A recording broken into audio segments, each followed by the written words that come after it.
একবার একটি শিকারী তার ফাঁদে একটি ছোট পাখি ধরে ফেলল। তবে পাখিটি খুবই বুদ্ধিমান ছিল। শিকারী পাখিটিকে রান্না করে খেতে চাইল। পাখিটি তার সমস্ত বুদ্ধি কাজে লাগিয়ে বাঁচার চেষ্টা করল। এবার পাখিটি শিকারীকে বলল, আমি জানি তুমি অনেক বড় শিকারী, তোমার অভিজ্ঞতায় অনেক বড় বড় শিকারের তকমা আছে। আমি ছোট্ট একটি পাখি, আমার ওজন বড়জোর 100 গ্রাম হবে। আমাকে খেয়ে তোমার পেটের এক কোণাও ভরবে না।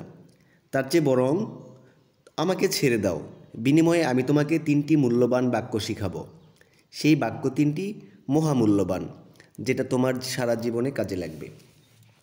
শিকারী ভেবে দেখল প্রস্তাবটা গ্রহণ করা যায়, এবং শিকারী বলল, ঠিক আছে, বলো তুমি আমাকে কি বলতে চাও।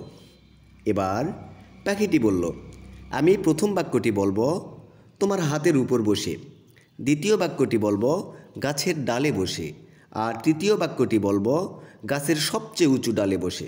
শিকারী রাজি হলো।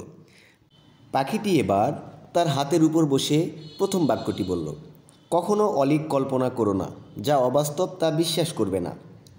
এবার শিকারী ভেবে দেখল কথাটা সত্য, অবাস্তব কোনো কথা বিশ্বাস করে কোনো লাভ নেই। এবার পাখিটি গাছের ডালে বসে দ্বিতীয় বাক্য বলল, যা তোমার হাতছাড়া একবার হয়ে গেছে তা নিয়ে কখনো আফসোস করো না। শিকারী ভাবল, এটাও সত্য কথা, কারণ যা আমার ভাগ্যে নেই বা যা আমার হবেই না তা আমার কখনো ছিলই না। মগ ডালে বসে পাখিটি মনে মনে ভাবল, দেখি তো আমার উপদেশ কেমন মনে আছে শিকারীর। এই বলে পাখিটি বলল, আমার পেটের ভিতর 200 গ্রাম ওজনের স্বর্ণের মুদ্রা আছে, তুমি আমাকে ছেড়ে দিয়ে বড়ই ভুল করেছ। এই কথা শুনে শিকারী খুবই আফসোস করতে লাগলো। শিকারী বলল, হায় হায়, আমি কী করলাম, আমার এত বড় একটি সুযোগ আমি হাতছাড়া করলাম, আমি ধনী হওয়ার এই সুযোগটি হাতছাড়া করলাম। বলেই পাখিটিকে ধরার মিথ্যা চেষ্টা করতে লাগলো।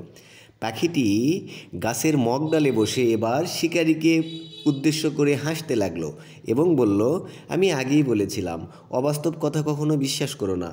আমার ওজনই মাত্র 100 গ্রাম, আমার পেটের ভিতর কিভাবে 200 গ্রাম ওজনের স্বর্ণ থাকতে পারে? আর আমি স্বর্ণই বা কোথায় পাবো? বলেছিলাম, যা তোমার হবে না তা নিয়ে আফসোস করো না, যা তোমার ছিল না তা নিয়ে আফসোস করো না। তুমি তাই করেছ, তুমি উপদেশের যোগ্য না। এই গল্প থেকে আমরা শিক্ষা গ্রহণ করলাম, যারা উপদেশ গ্রহণ করে তারা জীবনে লাভবান হয়। যদি উপদেশ শুনে মনে না রাখা যায় তবে সে ইহকাল ও পরকালে উভয় যুগেই ক্ষতিগ্রস্ত হয়। তাই যারাই উপদেশ গ্রহণ করেছে রূপক অর্থে, তারাই ধৈর্যর ফল রূপে সেই পাখির পেটের স্বর্ণের সন্ধান পেয়েছে। গল্পটি ভালো লাগলে শেয়ার করবেন। আসসালামু আলাইকুম।